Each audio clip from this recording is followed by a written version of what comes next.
আমরা কেমন হতভাগা জাতি। ঢাকা বিশ্ববিদ্যালয়ে গ্রাজুয়েশন কমপ্লিট করা দুই শিক্ষার্থী এবং যাকে ওয়ার্ল্ড উইড সম্মান করে ডক্টর ইউনুস স্যার, যার ব্যাকগ্রাউন্ডের ছবি থাকে আপনি দেখেন ভিডিওটা, মেয়েরা সেলফি নিচ্ছে।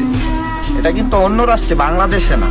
এবং মেসি থেকে রোনালদোরা তার সাথে সেলফি নিতে আসে। বার্সা মেইন ক্লাবটা তাকে ইনভাইট করে, তাকে অস্ট্রেলিয়া আমেরিকার প্রেসিডেন্টরা তাকে সম্মান করে। তার জীবন কাহিনী, তার লাইফস্টাইল সম্পর্কে বই মেক করা হয়, বই আমেরিকার স্কুলে পড়ানো হয়।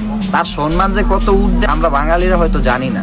এই প্রধান উপদেষ্টা ডক্টর ইউনুস যেদিন থেকে বাংলাদেশের সরকার দায়িত্ব পাইছে না, আমি শান্তিতে, আমি গর্ব করি তারই না। কেননা এখন যে কোনো একটা দেশ আমাদের বাংলাদেশ নিয়ে কথা কইলে একবার হইলেও চিন্তা করবো যে ডক্টর ইউনুস স্যার আছে, কোনো আওয়াজ চলবো না। এটা আমাদের শক্তি ভাই, এই শক্তিটা আমরা ধরে রাখতে চাই না। আমরা চাই খারাপ জাতি, যে খারাপ ভাবে দেশ চালাইবো না, আমরা চাই যাকে অন্যান্য দেশগুলা চাচ্ছে কিন্তু পাচ্ছে না। আর আমরা